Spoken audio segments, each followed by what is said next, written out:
क्या हाल है सभी के? Hello Khushi, how are you doing? Sir, good. What about you? I am good Khushi. मेरे को वैसे इन्फॉर्म करना तो नहीं चाहिए, बट इन्फॉर्म मैं कर देता हूँ, कोई बात नहीं। और जो मीम मीम चैलेंज हुआ था भाई, मीम मैं सबके सामने इन्फॉर्म कर देता हूँ। हेलो एवरीवन, क्या हाल है सभी के? सुन पा रहे हो तो थम्स अप करो। स्टार्ट करते हैं। थोड़ा दूसरा बोर्ड है आज क्योंकि मूवमेंट ज्यादा हो जाती है। हाँ बताओ, सुन पा रहे हो? Yes sir. परफेक्ट। तो यार क्या बोल रहा था मैं? हाँ, मीम चैलेंज हुआ था। मीम चैलेंज की विनर खुशी राणा है, बधाई। ठीक है, स्टार्ट करते हैं। Thank you, sir. यकीन नहीं हो रहा। हाँ नहीं, आप हो अभी लॉन्च, वैसे डिसाइड हमने विनर कर लिया। लॉन्च नहीं करा फेसबुक इंस्टाग्राम पे, लॉन्च कर देंगे और कैश प्राइज भी बड़ी जल्दी मिल जाएगा। ठीक है, Okay, sir. Money and banking start करते हैं। सॉरी, मनी एंड बैंकिंग कह रहा हूँ, government budget. Money and banking, देखो यार, ये मैं सोचना मैं टरका रहा हूँ। वीडियोस मैं आज अपलोड कर दूंगा सारी। मैंने यशिका से ही बात करती, देवक भी बोला था वीडियोस अपलोड करने के लिए। आज शाम तक A to Z videos upload हो जाएगी। थोड़ी प्रोसेसिंग चल रही हो जाएगी। दूसरी बात, money and banking most of the 90% हम कल कर रहे होंगे, मतलब कल 2 घंटे की क्लास होगी। पॉलिटिकल साइंस में जो भी है उनको शायद पता नहीं जो है या नहीं है, सुन लो। पॉलिटिकल साइंस की क्लास कल 12 बजे है, सुबह 12 बजे होने वाली है। ठीक है ना?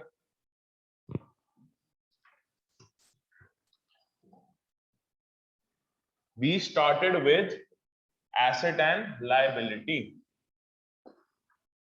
मतलब लायबिलिटी या तो इंक्रीज हो रही है या एसेट डिक्रीज हो रहा है। इसको अगर तुम बहुत लेमैन टर्म्स में समझोगे ना, तो यू विल इवेंचुअली रियलाइज कि यार एक होती है रिसीट। सॉरी, एक सेकंड।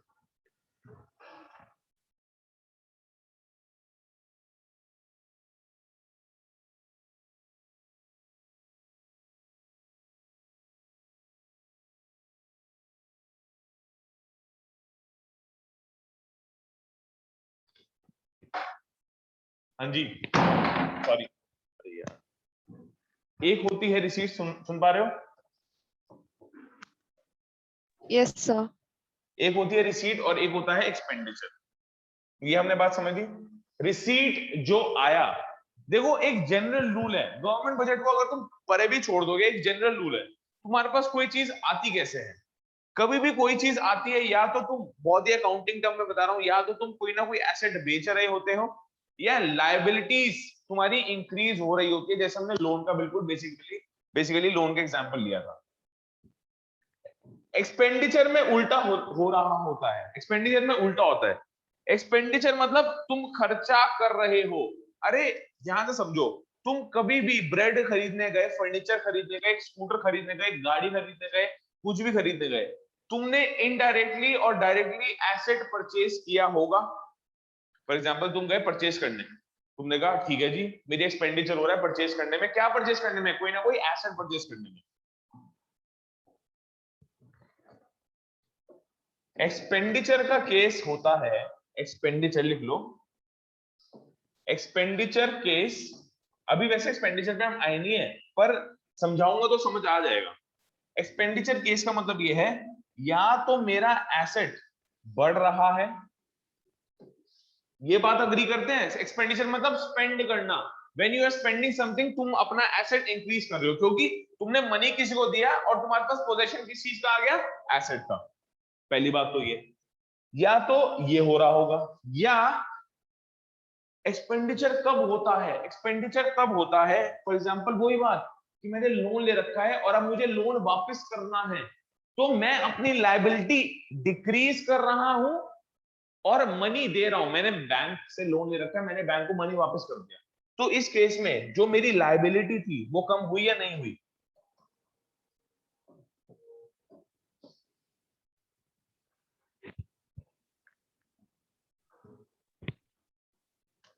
बताओ। Yes sir. नहीं, एक बार सारे बताओ, क्योंकि अगर ये समझ नहीं आया तो उसके इससे आगे हम नहीं चल सकते।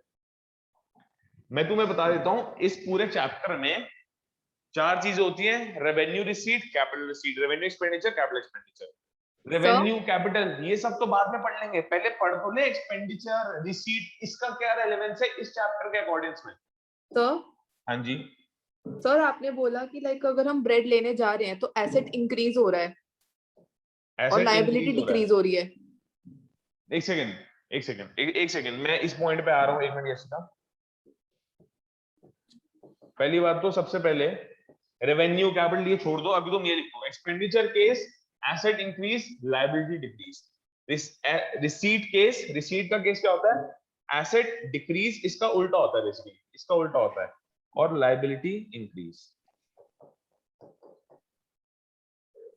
अब अगर तुम मेरे को ध्यान से सुनते हो, और मैं ये एक्सपेक्ट करता हूँ एटलीस्ट जो लाइव क्लास ले रहे हैं, एक हमारा रिकॉर्डेड लेक्चर वाला भी बैच चलता है लाइव ऑल ओवर इंडिया, जो आ रहे हैं स्टूडेंट्स, उनकी छोड़ दो अभी। अभी तुम ये वाला बात सुनो, जो लाइव लेक्चर समझ रहे हैं उनके साथ तो मैं बहुत ज्यादा लगा हुआ हूं तुम्हारे साथ। तुम एक छोटी सी बात बताओ,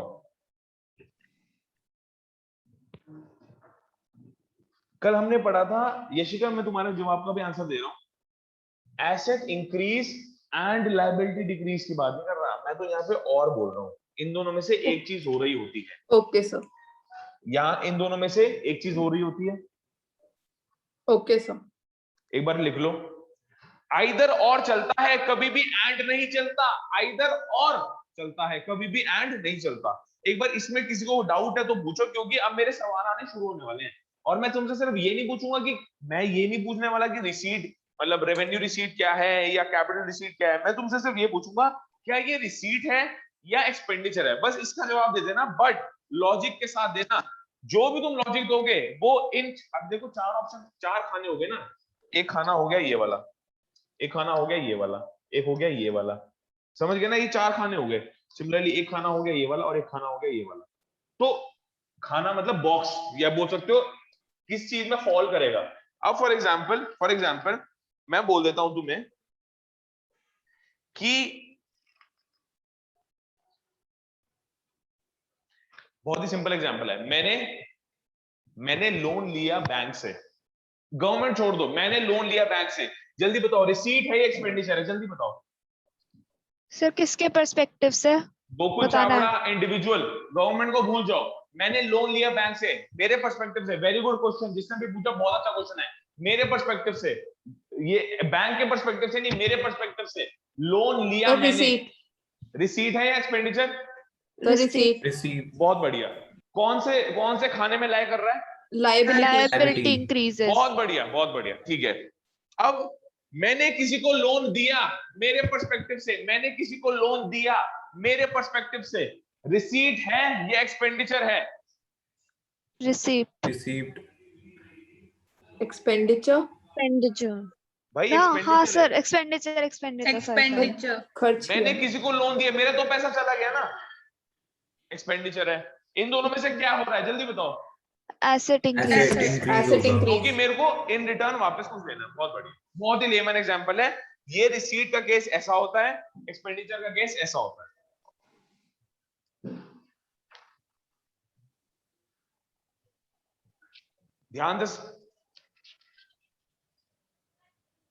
ध्यान से समझना।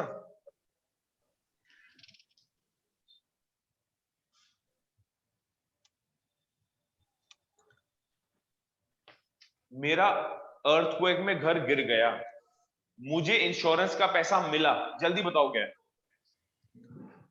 रिसीट है एक्सपेंडिचर, जल्दी बताओ। रिसीव्ड। रिसीट। यार जब भी पैसा मिला रिसीट, मैं तुम्हें कंफ्यूज कर रहा हूं, मैं तुम्हारे साथ खेल रहा हूं, मैं कह रहा हूं नहीं इनमें बताओ। इनको तो बाद में सोचना, पहले तो ये सोचो भैया इन दोनों में से क्या होने वाला है। जब भी पैसा मिला हम बोलेंगे रिसीट है, जब भी पैसा खर्च हुआ हम बोलेंगे एक्सपेंडिचर।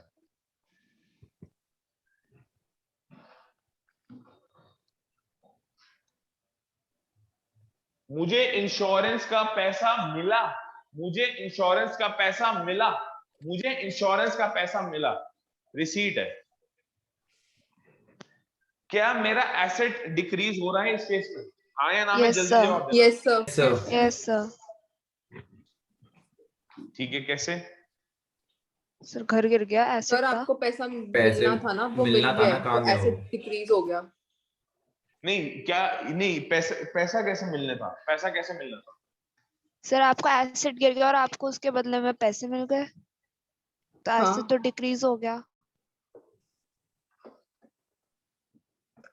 सर लायबिलिटी भी हुई कि अब आपको उसको खर्च यार करना है। सुनो, पहली बात तो इंश्योरेंस का पैसा होता है, वो एक कॉन्टिंजेंट होता है। कॉन्टिंजेंट मतलब that is not an asset. ये इन्वेस्टमेंट नहीं है कि मैंने 2 लाख रुपए की एफडी कर दी और 10 साल बाद मेरे को 2 लाख के 3 लाख मिल जाएंगे। ये एफडी नहीं है, या ये सर कोई नहीं, इन्वेस्टमेंट। इंश्योरेंस एसेट नहीं है, घर एसेट है ना। घर आपका गिर हाँ गया तो वो एसेट है ना, वो तो कम हो वो गया। गिरा है। गलत यार, एक बात सुनो, घर कहां से आ गया? मैंने सिर्फ इतना बोला मेरा घर गिर गया और मेरे को पैसा रिसीव हुआ, तुमने कहा रिसीट है, बिल्कुल सही बात। अब पैसा जब रिसीव हुआ उसके रिलेशन में बताओ एसेट। अब एक बात बताओ ना, ये अब तुम इसको रिलेट ऐसा कर रहे हो कि घर गिर गया इसलिए सर को पैसा मिला। अरे कुछ भी गिर गया हो मेरे को, अब फॉर एग्जांपल घर की बात छोड़ो, सर मेरा एक्सीडेंट हो गया, अब तो मेरा कोई एसेट की बात नहीं करी। मेरा घर, मैं बता रहा हूं, तुम सोच बिल्कुल सही डायरेक्शन में रहे हो, but you are overthinking. तुम बहुत सारे एलिमेंट्स को इकट्ठे लेके आ रहे हो। मैं तुम्हें बोल रहा हूं, मेरा एक्सीडेंट हो गया, मुझे इंश्योरेंस के पैसे मिले, रिसीट है हाँ या ना? Yes sir. बिल्कुल सही, रिसीट है हाँ या ना बोलो। यस Yes, सर है। Yes sir. ठीक है, मेरा एसेट डिक्रीज हुआ। देखो मैं तुम्हें बता देता हूं, इंश्योरेंस कॉन्टिंजेंट होता है। अच्छा एक बात बताओ, एसेट वो होता है जिसका आना पक्का हो। मेरा एक्सीडेंट ना होता तो मुझे इंश्योरेंस के पैसे नहीं मिलते। मेरा इंश्योरेंस के पैसे वो होते हैं भाई क्लेम। जैसे फॉर एग्जांपल मेरा एक्सीडेंट हो गया और एक क्लॉज है कि हाँ सर अगर आपका एक्सीडेंट इंश्योरेंस करवा लो, एक्सीडेंट हो गया ना तो आपको 10 करोड़ रुपए घर पे पहुंचा दिए जाएंगे, आपके मेडिकल ट्रीटमेंट में होंगे, ये सब वो सब। तो जब मुझे क्लेम मिला इंश्योरेंस के बाद, तो उसमें तो एसेट का कोई लेना ही देना नहीं है यार। एसेट इसमें कहां इंपैक्ट हुआ? इंश्योरेंस मेरा एसेट नहीं है, वो कॉन्टिंजेंट। कॉन्टिंजेंट का मतलब होता है it is dependent on some factor. Asset का नेचर ये होता है, इट इज ऑलवेज अश्योर कि हाँ भाई ये तो मेरा एसेट है। फॉर एग्जांपल ये चेयर मेरा एसेट है, ये चेयर मेरा एसेट है, ये चेयर को मैं बेचूंगा ही बेचूंगा किसी दिन, या तो रिप्लेस करूंगा या कबाड़ी को बेचूंगा। जब भी इस चीज को बेच के मेरे पास पैसा आएगा, मैं बोलूंगा मेरी रिसीट हुई है और मेरा एसेट डिक्रीज हुआ है, तो हाँ बोलेंगे ये हो रहा है। Okay sir. समझो, बाइफरकेट करना शुरू करो। सर अगर आपने, जैसे आपने कहा कि इंश्योरेंस लिया, मतलब आपका घर कुछ भी हुआ आपको इंश्योरेंस मिला, तो अगर उसमें सेम में होता है कि हमने कुछ बेच दिया तो वो एसेट गिर गया। अगर हमने कुछ बेच दिया तो वो एग्जैक्टली एसेट बहुत गिरना बढ़िया, चाहिए। बहुत बढ़िया। जब मुझे रिसीट हुई है कुछ एसेट बेच के, यहाँ पे तो मैं कुछ खरीद बेच रहा ही नहीं हूँ। तो बताओ। रिसीट के लिए एसेट गिरना या लायबिलिटी बढ़ना एक कंडीशन होनी चाहिए, तो इस केस में हाँ लायबिलिटी कैसे बढ़ी? मैं वही, नहीं सुनो मेरी बात, अभी इसके बाद बढ़े नहीं है अभी हम, यशिका मैं वही बता रहा हूँ, एसेट डिक्रीज नहीं हुआ, इसको तुम्हें बिलीव करना पड़ेगा, क्योंकि मैंने कोई एसेट सेल नहीं किया, मुझे तो यस सर। इंश्योरेंस के पैसे मिल गए। यस सर, वो तो समझ आ गया। समझ आ गया? सर। लायबिलिटी भी इंक्रीज नहीं हुई। हाँ जब ना ये हो ना ये हो तो कहलाया जाता है revenue receipt.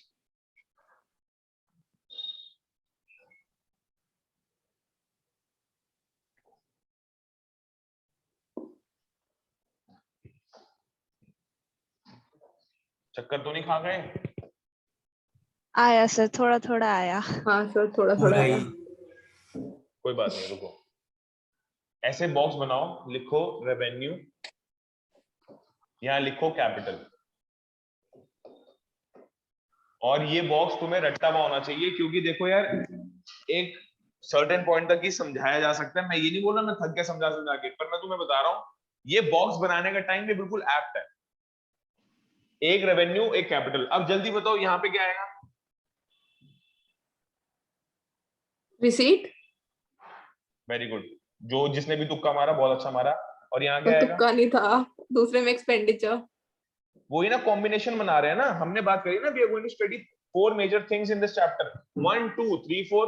Revenue, receipt, capital, receipt, revenue, expenditure, capital, expenditure. क्या ये बात सही है? Yes sir. Yes, sir. सिर्फ और सिर्फ रिसीट की बात करो। हमने रिसीट में क्या पढ़ा? अभी तुम्हारे सामने है, अभी ऊपर। अगर तुमने एक टेबल नोट किया तो तुम्हें समझ आ गया होगा। रिसीट में या तो एसेट डिक्रीज होगा या लायबिलिटी इंक्रीज होगी। तो दोनों पॉइंट देख लो। फिर एक और बना दो यहाँ पे ऐसे, एक और लाइन बना दो ऐसे। इस कॉलम को अभी छेड़ना मत। क्या बोला हमने? या तो एसेट, या तो भैया एसेट में Decrease, डिक्रीज हो जाएगा या लायबिलिटी increase हो जाएगी।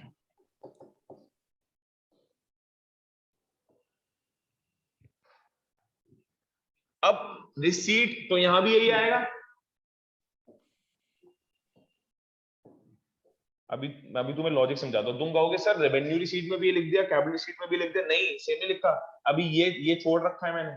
अभी यहाँ पे कुछ और आएगा, यहाँ पे कुछ और आएगा, और liability decrease, sorry liability increase. उल्टा होता है। रिसीट में एसेट डिक्रीज हुआ, लायबिलिटी इंक्रीज हुई, एसेट डिक्रीज हुआ, लायबिलिटी इंक्रीज हुई। देखो ना, यहाँ पे रिसीट है तो रिसीट का तो कॉमन लिखा जाएगा वही हर जगह। अब यहाँ पे लिखना शुरू करो। सर रेवेन्यू रिसीट में ना ये हो रहा होता है, ना ही कभी ये हो रहा होता है। कैपिटल रिसीट में या तो ये हो रहा होता है या ये हो रहा होता है। और यस, और हमेशा और की कंडीशन लगेगी। और हमेशा और की कंडीशन लिखेगी। ये जितना तुम्हारे पास 4-5 पेजेस में लिख रखा है ना, उसको मैं समराइज कर रहा हूँ एक चार्ट के थ्रू। ये चार्ट शायद नोट्स में हो ना हो, मेरे हमें फर्क नहीं पड़ता है या नहीं है। मैं तुम्हें बिल्कुल लाइव एग्जांपल करके समझा रहा हूँ कैसे बनता है ये। Revenue, capital, receipt, expenditure. Receipt के आगे जो ये यहाँ पे और यहाँ पे सेम चीजें आएंगी, बस डिफरेंस होगा इस चीज का। ये जो हमने बनाया है, यहाँ पे काटा, यहाँ पे राइट। अनटाइडी तो नहीं लग रहा? समझ आ रहा है ना सबको? Yes sir. अब मेरे को जल्दी से लॉजिक बताओ। अभी इसको चार्ट को कंप्लीट करते हैं, फिर पढ़ना शुरू करेंगे। जब रिसीट में ये सब हो रहा है तो एक्सपेंडिचर में जल्दी बताओ क्या होगा? एसेट Asset इंक्रीज increases, बहुत और बढ़िया, लायबिलिटी डिक्रीजेस। बहुत बढ़िया, मजे आ गए। चलो, ये तो तुमने सही अप्लाई किया है, क्योंकि अभी तक हमने यही पढ़ा है ना। इसमें भी सेम लिखेंगे।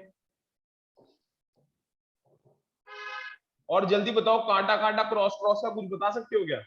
सर उल्टा हो जाएगा अब। उल्टा हो जाएगा सर यहाँ पे। यार रिसीट, जब ये रिसीट चल रहा है तो ये दोनों सेम। जब रेवेन्यू चल रहा है ये दोनों सेम। और हमेशा आएगा और रेवेन्यू रिसीट, रेवेन्यू एक्सपेंडिचर कभी कुछ नहीं हो रहा होता। रेवेन्यू रिसीट कभी कुछ नहीं हो रहा होता। रेवेन्यू एक्सपेंडिचर कभी कुछ नहीं हो रहा होता। काटा। कैपिटल रिसीट सब कुछ, दोनों में से कुछ ना कुछ हो रहा है। कैपिटल एक्सपेंडिचर दोनों में से कुछ ना कुछ हो रहा है।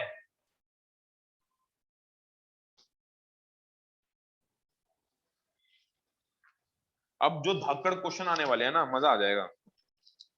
तुम कहोगे ये नाइंसाफी है सर, पढ़ाते भी नहीं हो, एक्सपेक्ट करते हो सब आंसर दे दें। ध्यान से समझना। मैंने एक लर्न करोगी एक और बिल्डिंग खड़ी कर दी। कंस्ट्रक्शन, मैंने अपनी तरफ से construction of a new building of learn करो कर दी। तुम मेरे को जल्दी बताओ, पहली बात तो expenditure. Sorry expenditure very good, capital expenditure है, एक्सपेंडिचर। बहुत बढ़िया, सबसे पहला लेवल तुमने पार कर लिया, एक्सपेंडिचर है। अरे खड़ी करी तो कुछ पैसा लगा होगा, पैसा दिया है उसमें। तो ठीक है। कैपिटल एक्सपेंडिचर या ओनली एक्सपेंडिचर? हाँ, अब रेवेन्यू एक्सपेंडिचर या कैपिटल एक्सपेंडिचर में से तुम बताओ क्या होना चाहिए। Capital sir expenditure. Capital. Capital expenditure. बिल्कुल बढ़िया, बहुत बढ़िया, बहुत बढ़िया। ये चार्ट तुम्हें A to Z बता देगा। Construction of a school building, construction of an institution, construction of anything, हमेशा एसेट इंक्रीज हो रहा है, कैपिटल एक्सपेंडिचर।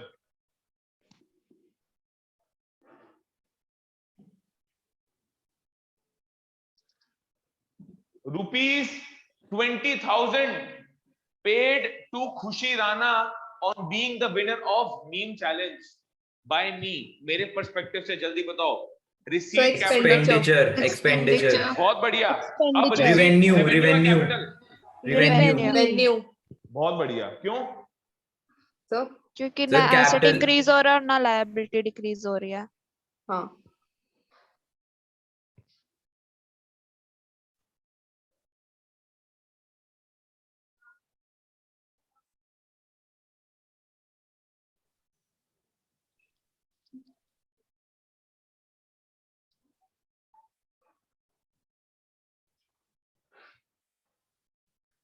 देखो यार, जितना हम लेमैन एग्जांपल से समझ सकते थे हमने समझ लिया। अब तुम्हें मेरे को रिप्लेस करके, इंडिविजुअल को रिप्लेस करके गवर्नमेंट के पर्सपेक्टिव से समझना है। ऐसा हो सकता है कुछ कुछ टर्मिनोलॉजीज आए और तुम कहो ये क्या होता है। जो भी होता है वो बिल्कुल सही है अपनी जगह, बस देखना है कि गवर्नमेंट के पर्सपेक्टिव में से इन 4 बॉक्सेस में से, मैं दोबारा लिख देता हूं, 1 box, 2 box, 3 box, 4th box, किसमें वो लाई कर रहा है। और तुम मानोगे नहीं, 1 लाइनर के 5 क्वेश्चन आते हैं बोर्ड्स में, ऐसे बिल्कुल ऐसे। आसान है बहुत ज्यादा, बट वही बात है, 1 2 दिन 3 दिन 4 दिन जितना ले सकते हो ना, अभी इस पे मत्था मार लो, क्योंकि अगर ये निकल गया ना टॉपिक, कभी गवर्नमेंट बजट समझ आने का ही नहीं। पूरा गवर्नमेंट बजट इसके ऊपर रिलेटेड है, पूरा गवर्नमेंट बजट इसके ऊपर रिलेटेड है। ठीक है, ये सबने नोट कर लिया है? Yes sir. Yes sir. बहुत बढ़िया। अब थोड़ा थ्योरी पढ़ना शुरू करते हैं। बजट रिसीट्स वो रिसीट्स है, estimate money receipts of the government from all the sources. अब तो गवर्नमेंट की हम बात करेंगे, रेवेन्यू रिसीट होता है और कैपिटल रिसीट होता है। रेवेन्यू, अब बजट रिसीट के 2 पार्ट है, revenue receipt and capital receipt. Revenue receipt 2 तरह के होते हैं, tax revenue and non tax revenue. Capital receipt 2 तरह के होते हैं, borrowings, recovery of loans and other receipts. मैं बता देता हूं, जो भी गवर्नमेंट टैक्सेस लेती है वो किसी के लिए अकाउंटेबल नहीं है। तुम बोलोगे नहीं नहीं अकाउंटेबल है, वो सब थ्योरी की बातें हैं, रियलिटी में कोई अकाउंटेबल नहीं। कुछ अकाउंटेबिलिटी नहीं है। जब भी खाली पीली में कुछ ले रही हो गवर्नमेंट, समझ लेना रेवेन्यू रिसीट की बात चल रही है। ले रही है तो रिसीट है, और खाली पीली कुछ देना नहीं, कुछ एसेट नहीं बढ़ रहा, कुछ एसेट डिक्रीज नहीं हो रहा, कुछ लायबिलिटी नहीं बढ़ रही, कुछ लायबिलिटी डिक्रीज नहीं हो रही, छोड़ दो उस बात को। खाली पीली में कुछ भी ले रही है, हमेशा रेवेन्यू रिसीट में आएगा। टैक्स रेवेन्यू, रेवेन्यू किस बात का है भाई? बस टैक्स ही है भाई, ऑब्लिगेशन है, सिटीजंस की ऑब्लिगेशन है, सिटीजन को देना ही देना टैक्स। गवर्नमेंट कहेगी ले बेटा, मुझे ना मेरी कोई एसेट डिक्रीज हो रहा है ना मेरी लायबिलिटी बढ़ रही है, मजे आ गए, रेवेन्यू रिसीट है टैक्स रेवेन्यू। सिमिलरली पैसा गवर्नमेंट कमाती कैसे है, यही तो बात। देखो, अगर तुम ब्रॉडली टॉपिक पढ़ोगे तो बजट रिसीट्स का मतलब ये है कि गवर्नमेंट पैसा कमाती कैसे है, यही बात है ना। पैसा कमाती कैसे है, ये है गवर्नमेंट पैसा कमाती कैसे है, ये हमारा क्वेश्चन होना चाहिए। अब रेवेन्यू रिसीट कैसे कमाती है? कुछ वो टैक्सेस से कमाती है, कुछ वो नॉन टैक्सेस से कमाती है। इसके ऊपर बाद में आ जाएंगे, अभी हम रेवेन्यू रिसीट को थोड़ा और डाइसेक्ट करते हैं, इसके ऊर ज्यादा डिस्कशन करते हैं। रेवेन्यू रिसीट बिल्कुल वही जो हमने लिखा ना सर, इसमें लायबिलिटी इंक्रीज हो रही है। देखो, it refers to those receipts which neither, या हमने ईदर और बोला तो नीदर नॉर भी बोलेंगे, neither creates any liability nor cause any reduction in the asset. ना लायबिलिटी इंक्रीज हुई और ना ही एसेट डिक्रीज हो रहा है, वो कहलाएंगी हमारी revenue receipts. They are regular and recurring in nature. Basically ये वो होती हैं जो रेगुलरली मिलती रहती है। For example tax revenue government को रेगुलर मिलता रहता है, उसका टोल टैक्स हो गया, मल्टीपल टैक्सेस होते हैं, उसके ऊपर बात नहीं करेंगे कितने तरह के टैक्सेस होते हैं। तुम ये समझ लो टैक्सेस रेगुलरली गवर्नमेंट को मिलते रहते हैं। रिकरिंग इन नेचर मतलब, रिकरिंग मतलब बार बार रिपीट होने वाले, हर महीने मिल रहा है, हर हफ्ते मिल रहा है। हफ्ता मान लो गवर्नमेंट का हफ्ता है ये, and government receives them in its normal course of activities. ये बोल रखा है कि जितने भी नॉर्मल कोर्स ऑफ एक्टिविटीज में, मतलब गवर्नमेंट का मेन सोर्स ऑफ रेवेन्यू, सही में बताऊं तो ये होता है, मेन सोर्स ऑफ रेवेन्यू जब भी होता है वो नॉर्मल कोर्स ऑफ एक्टिविटीज में हो सकता है। ये वही बात हो गई। फॉर एग्जांपल मैं इकोनॉमिक्स पढ़ाता हूँ, मैंने एक और कोर्स लॉन्च कर दिया और मैंने बोला ठीक है अब मैं क्लास 9th को मैथ्स भी पढ़ाऊंगा। अब यार क्लास 9th में मैथ्स का बच्चा मेरे पास आ रहे हैं सिर्फ 2 पूरे साल में, इकोनॉमिक्स के हर महीने कुछ ना कुछ जुड़ते रह रहे हैं, तो मैं बोल सकता हूँ the fees that I am charging, those are my resources या those are my income from normal course of activities. कुछ मैं अलग खोल रहा हूँ। अब रियलिटी में 9th का जो कोर्स खोला है वो नॉर्मल कोर्स ऑफ एक्टिविटी नहीं है, क्योंकि पहली बात तो वो रेगुलर नहीं है, रिकरिंग नहीं है, वो बहुत कम है। तो मेरी बात समझ लो, मेरा मेन लाइन ऑफ बिजनेस या मेन लाइन ऑफ टीचिंग होनी चाहिए इकोनॉमिक्स पर, भाई फोकस करो। यहाँ पे ये नहीं होना चाहिए क्लास 9 पे भी पढ़ाने लग जाओ, क्लास 10 भी पढ़ाने लग जाओ। तो नॉर्मल कोर्स ऑफ एक्टिविटीज का मतलब है जो मेन स्ट्रीम से उसको रेवेन्यू जनरेट हो रहा है। तो गवर्नमेंट की भी कुछ एक्टिविटीज होती है जिससे उनको मेन स्ट्रीम से रेवेन्यू जनरेट होता है। रेवेन्यू जनरेट होता कहां से? Tax revenues and non tax revenues. A receipt is a revenue. अब वही है यार, बिल्कुल सेम चीजों को, बिल्कुल सेम चीजों को इन्होंने बता रखा है लिखने के फॉर्मेट में। अगर हम लिख के, मतलब ये जो रिटन फॉर्मेट है, यहां से पढ़ना शुरू करते तो हम फंस जाते हैं। इसलिए चार्ट बनाया, टेबल बनाया, तो ताकि तुम्हें बेटर समझ आए। The receipt must not create a liability for the government. अब ये रेवेन्यू रिसीट की बात कर रहे हैं। रेवेन्यू रिसीट क्या बोलता है? Revenue receipt must not create a liability for the government. For example, taxes levied by the government are revenue receipts. जितने भी टैक्सेस लेती है गवर्नमेंट वो रेवेन्यू रिसीट्स हैं, as they do not create any liability, उनका कोई liability है ही नहीं। However any amount borrowed by the government, अभी हमने बात करी टैक्स रेवेन्यू, अब हमने बात करी बोरोड बाय द गवर्नमेंट। अब मैंने बोरो करा, सिमिलरली गवर्नमेंट ने बोरो करा, तो भैया वो रेवेन्यू रिसीट नहीं है, वो कैपिटल रिसीट है। It is not a revenue receipt. दोनों सेम बात है, या तो वो रेवेन्यू रिसीट होगी या वो रेवेन्यू रिसीट नहीं होगी। अगर वो रेवेन्यू रिसीट नहीं होगी तो वो कैपिटल रिसीट होगी, इसके अलावा और तीसरा कोई ऑप्शन ही नहीं है हमारे पास। तो borrowings by the government is not a revenue receipt as it causes, भैया लायबिलिटी में इंक्रीज हो रहा है in terms of repayment of borrowings, liability में इंक्रीज हो रहा है। अब तुम्हारा क्वेश्चन आएगा, सर इंटरेस्ट का क्या, इंटरेस्ट क्या होगा, इंटरेस्ट जब मिलता है क्या होगा? तो अभी उसके लिए वेट करो, उसके ऊपर क्वेश्चन होंगे इसके अंदर ही, उसके लिए वेट करो। जो तुम्हारा एक क्वेश्चन था ना कि सर इंटरेस्ट भी तो होता है, इंटरेस्ट भी तो मिलता है, वो क्या होगा? रिसीट तो है, इंटरेस्ट मिल रहा है, रिसीट है, बट वो कैपिटल रिसीट है, रेवेन्यू रिसीट है, उसके बारे में भी बात करेंगे, डिस्कशन करेंगे। The received must not cause decrease. अब देखो, या तो ऑप्शन ए हो, मतलब लायबिलिटी इंक्रीज ना हो रही हो, और या तो ऑप्शन ए और option 2, the receipt must not cause decrease in the assets. For example receipts from the sale of shares of a public enterprise is not a revenue receipt। अब मैंने ये सेम बात बताई थी तुम्हें, एक मैंने अपनी कंपनी के शेयर्स बेच दिए, या गवर्नमेंट ने अपनी कंपनी के शेयर्स बेच दिए, तो अपने शेयर्स क्या है? उसका एसेट। अगर वो एसेट बेच के रिसीट कर रही है, वो रेवेन्यू रिसीट नहीं कहलाएगी, क्योंकि it is not revenue receipt as it leads to reduction in the asset, क्योंकि उसके एसेट कम हो रहे हैं। देखो यहां पे हमने बात कर ली, for example taxes revenue receipt है, और क्या बात कर ली कि रेवेन्यू रिसीट क्या नहीं है। यहां पे हमने बात कर ली कि एसेट का जब एग्जांपल होता है, ये तो हो गया लायबिलिटी का एग्जांपल, ये हो गया एसेट का एग्जांपल। एसेट के एग्जांपल में बात कर ली कि हमने सेल्स ऑफ शेयर कर दिया, तो देख रहे हो तुम, हाँ जी बताओ, ठीक है, तो देख रहे हो तुम मल्टीपल पर्सपेक्टिव से हम इसको पढ़ के चल रहे हैं, 1 और 2 केस क्लियर होना चाहिए। ये जरूर बात होनी चाहिए कि ये और है, या तो लायबिलिटी इंक्रीज हो रही होगी या एसेट डिक्रीज हो रहा होगा। Revenue receipts of the government are generally classified under 2 categories, tax revenue and non-tax revenue। ये तुमने चार्ट में दिखा। Tax revenue refers to the sum total of the receipts from taxes and other duties imposed by the government। जैसे export import duty। Export import duty भी एक तरह का tax ही है। ये तुम आईईडी, इंडियन इकोनॉमिक डेवलपमेंट, जब हम पढ़ेंगे तब करोगे मेरे साथ, मजा आ जाएगा। तुम कहोगे वाह, इंडियन इकोनॉमिक डेवलपमेंट में कुछ ऐसा बता रखा है कि गवर्नमेंट, जो ब्रिटिश गवर्नमेंट थी जब इंडिया के ऊपर रूल करती थी, तो वो ना जो इंडिया के एक्सपोर्ट्स हो रहे हैं उसके ऊपर तो बहुत ही ज्यादा टैक्स चार्ज करती थी ताकि यार बाहर के देश के लोग कम से कम हमारी कंट्री के गुड्स खरीदे, समझ गए ना। और जो कंट्री इंपोर्ट कर रही है उस पर बिल्कुल टैक्स ही नहीं होता था क्योंकि ब्रिटिश इन सबको इंपोर्ट करती थी। तो हाँ जी, क्या देवज्ञ, are you speaking something? नहीं सर, मैं नहीं बोल रहा था।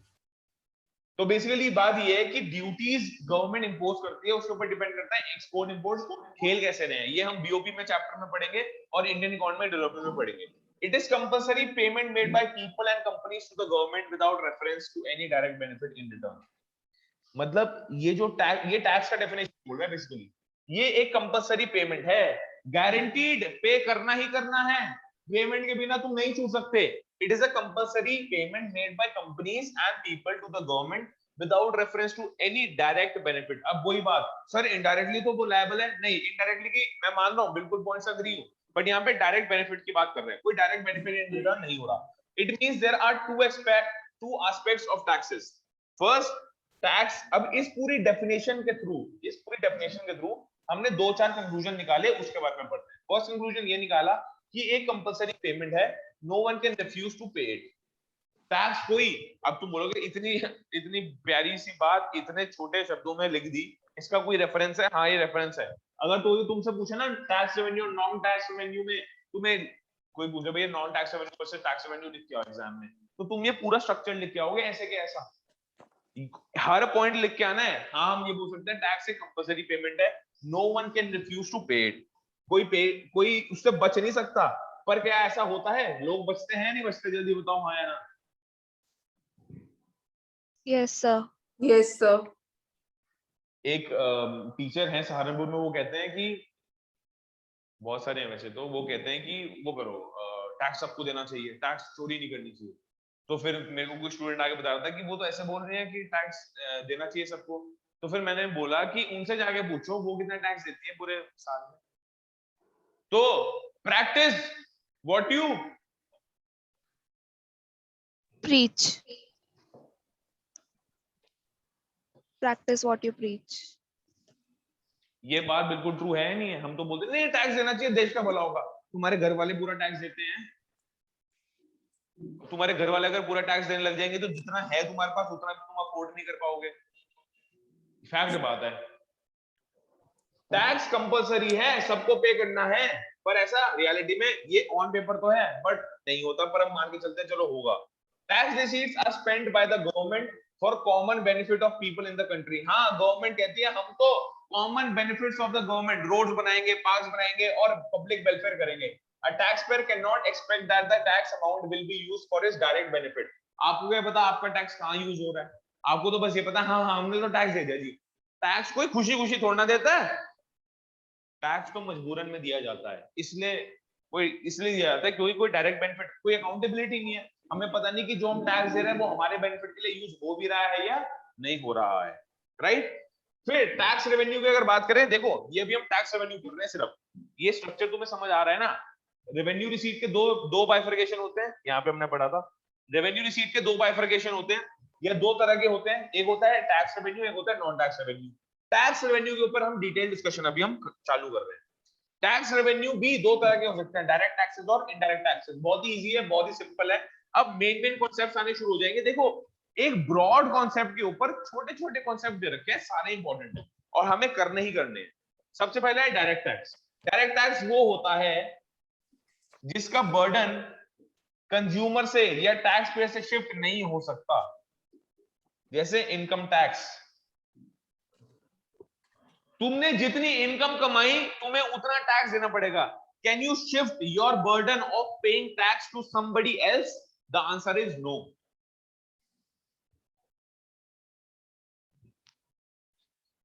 Yes sir. जिसने जितनी इनकम कमाई उतना टैक्स। जैसे इनकम टैक्स होता है वैसे ही कॉर्पोरेट टैक्स होता है, लिख लो कॉर्पोरेट टैक्स। कॉर्पोरेट टैक्स का मतलब होता है जैसे इंडिविजुअल इनकम टैक्स देता है ना, फॉर एग्जांपल मैं कहीं जॉब कर रहा हूं तो मेरी जो भी इनकम होगी उस पर इनकम टैक्स जाएगा। कॉर्पोरेट, अगर ये मेरी कंपनी है, मेरी कंपनी के अंदर अगर मेरी कंपनी जितना भी रेवेन्यू कमाएगी उसको कॉर्पोरेट टैक्स देना पड़ेगा गवर्नमेंट को।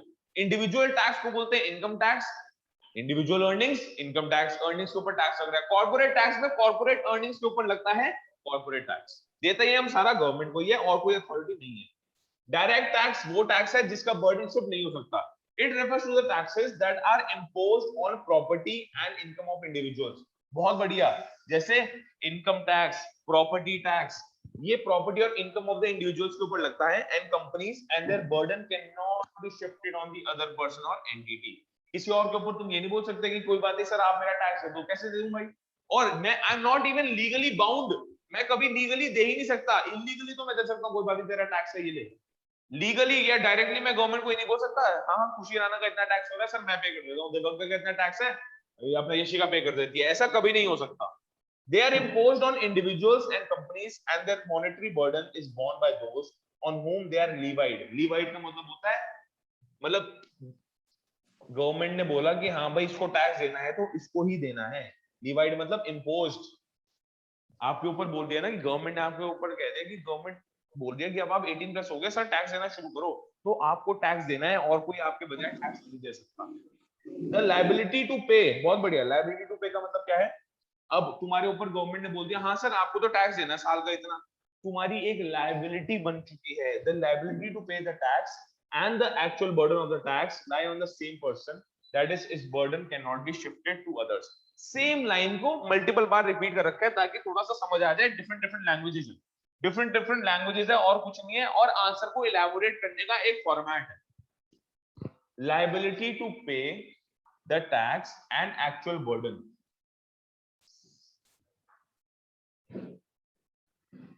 एक्चुअल बर्डन मतलब पे कौन कर रहा है, लायबिलिटी टू पे मतलब who is supposed to pay. Income tax you are supposed to pay, your father your mother they are not supposed to pay, you are supposed to pay your income tax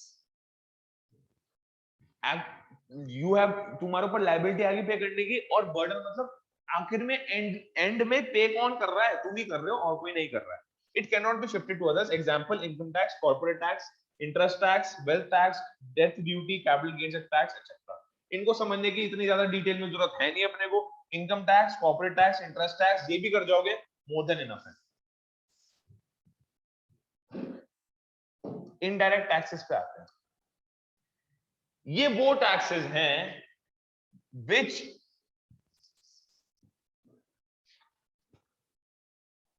इसमें लिख लो, these are दो taxes विच के आगे लिख लो whose burden, which को मतलब basically काट लो और लिख लो whose burden can be shifted to another person or entity. These are those taxes whose burden can be shifted to another person or entity. Their monetary burden is ultimately borne by the final users of the goods and services rather than, ठीक है।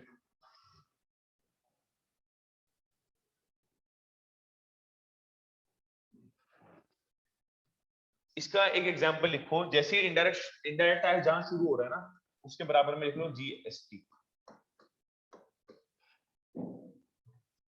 जहां ये शुरू हो रहा है उसके बराबर में लिख लो जीएसटी।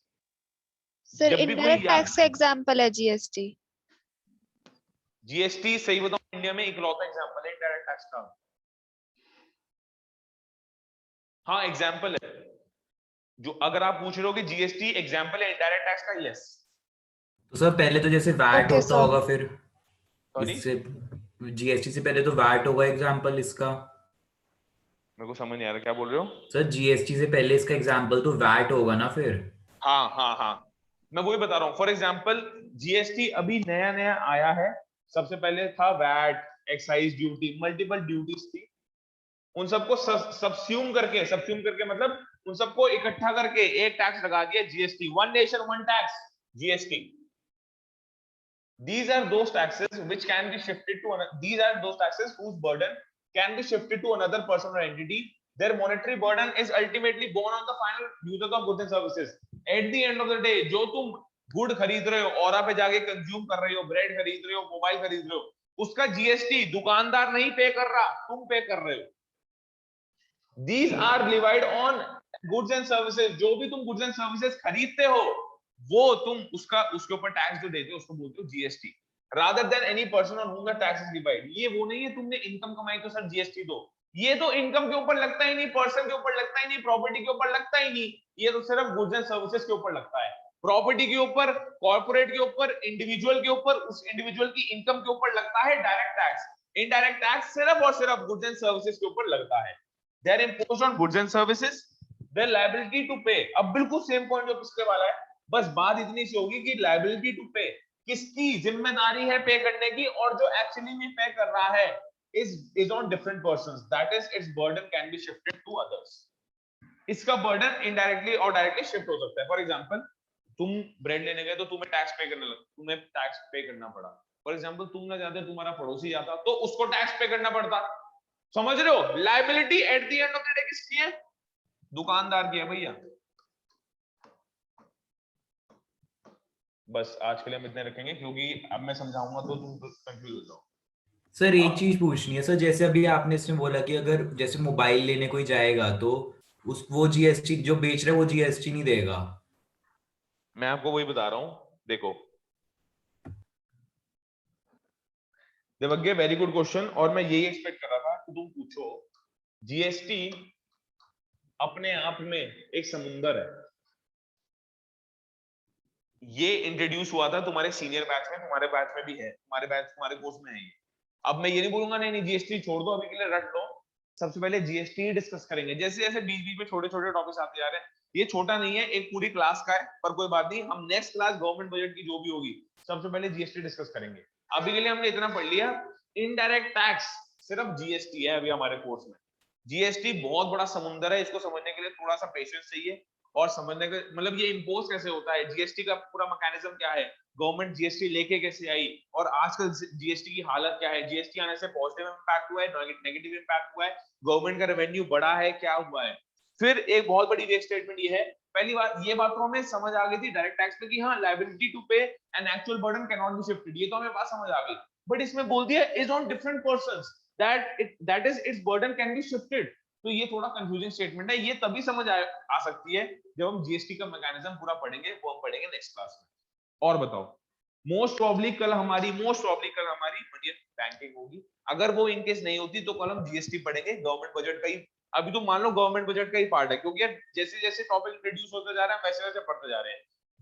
अब इसका मतलब ये नहीं है कि जीएसटी हमने गवर्नमेंट बजट में पढ़ लिया तो बाद में नहीं पढ़ेंगे, बाद में हमारे जब पूरा मैक्रो खत्म हो जाएगी तो दो टॉपिक्स रह जाएंगे, जीएसटी एंड डिमोनेटाइजेशन, वो करने ही करने, उसके बिना गाड़ी नहीं चलेगी, और उसके ऊपर क्वेश्चन गारंटीड आना ही आना है, क्योंकि वो रीसेंट टॉपिक है। और सीबीएसई को मजा आता है कि हाँ इसके ऊपर केस स्टडी दे देते हैं। केस स्टडी का मतलब ये नहीं है you will have to apply too much brains, लिखना तुम्हें वही है थ्योरी सारी, बट हाँ समझ के चलेंगे तो बेटर रहेगा, और इसको बार बार कर लेंगे तो बेटर रहेगा। और बताओ, जीएसटी से स्टार्ट करेंगे कल अगर ये हुआ तो, वरना मनी एंड बैंकिंग 2 घंटे क्लास में इन्फॉर्म कर दूंगा। 12 बजे तुम्हारी पॉलिटिकल साइंस हो गई है, और इकोनॉमिक्स का मैं टाइमिंग अभी इन्फॉर्म कर दूंगा, सुबह ही होगी, लॉकडाउन का भी सीन है, सुबह ही होगी। सर आपने एक टॉपिक पढ़ाया था, बताओ, इकोनॉमिक स्टेबिलिटी वाला स्टार्टिंग में।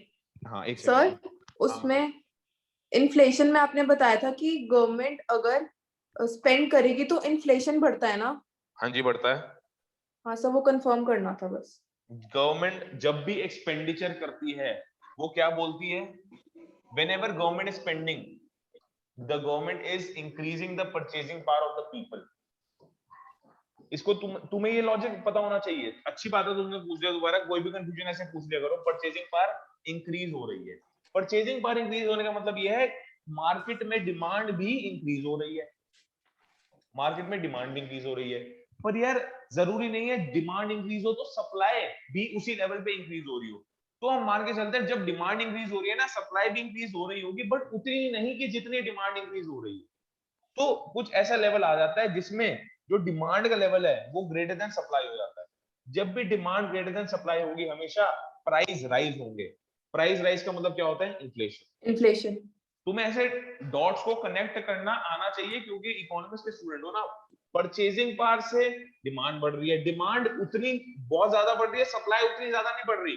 Eight the end of the day situation आ जाती है when demand will be greater than supply, which eventually lead to price rise, और price rise को ही हम inflation बोलते हैं.